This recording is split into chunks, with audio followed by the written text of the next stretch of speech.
Hello, dear students.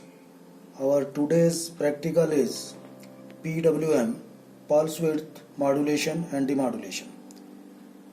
In this method of modulation, pulse or pulse width is changed as per the sample of the message signal.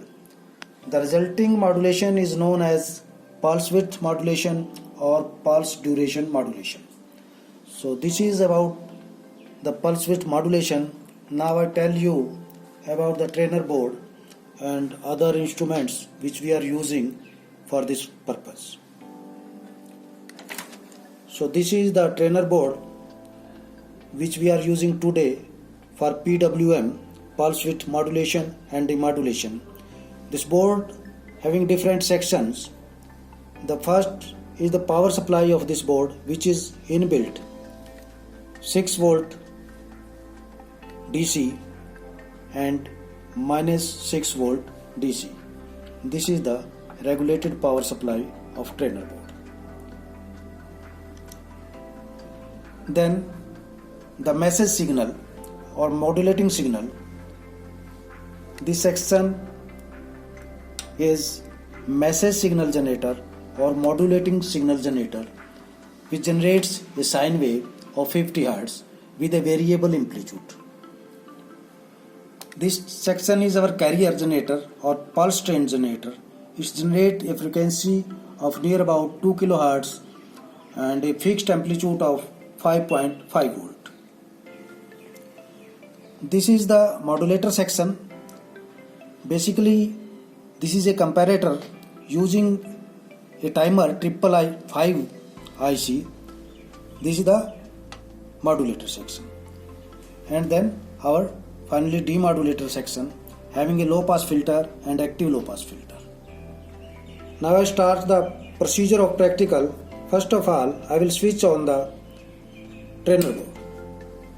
When I will switch on the trainer board, a red light indicator will be glow here. In the first step, I am going to check up the message signal.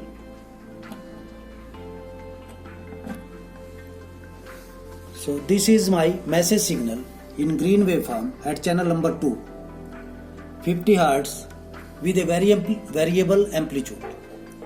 Fixed frequency of 50 Hz with a variable amplitude. The second signal is our carrier as a pulse train. Fixed frequency and with fixed amplitude. Frequency is near about 2 kHz and amplitude is 5 volt, 5.5 volt peak to peak.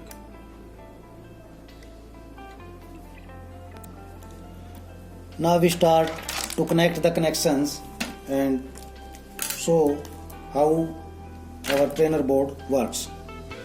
Now I start to connect the connections and see how our boards works as a modulator. So this is carrier output and this is input. In the same way, this is my message signal output and this is the input. So here are two outputs. One is carrier and another is message signal. Carrier is connected at pin number 2 and message signal at pin number 5 of the 555. So this is modulated output in yellow color. This is modulated output and this is my message signal or modulating signal. So here we can see when this is high maximum, the width is maximum.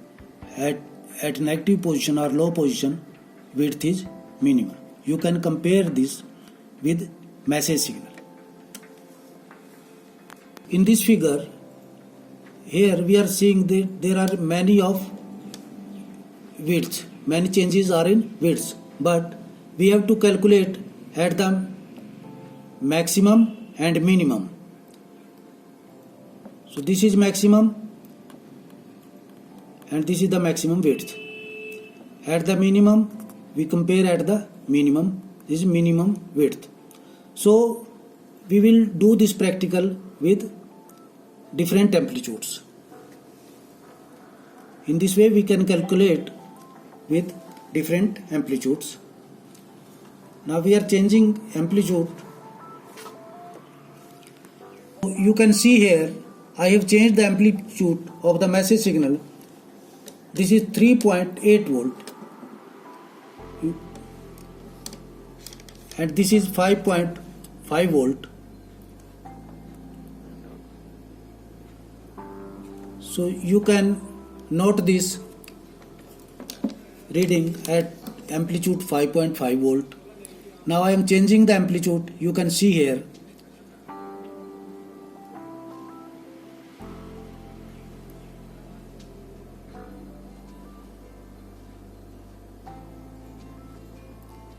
As I vary the amplitude, you can see here modulation is going on. So this is at 4.1 volt. Here also you can compare the signal. Compare this with carrier also. Now I have to connect with demodulator section. So this is my demodulated output.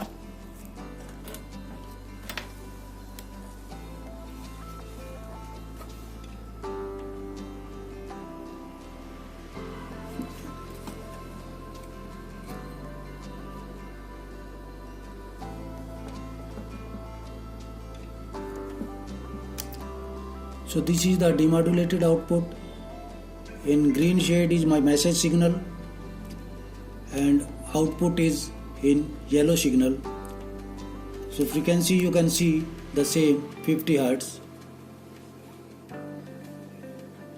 We can change different amplitudes and compare the signal, how PWM works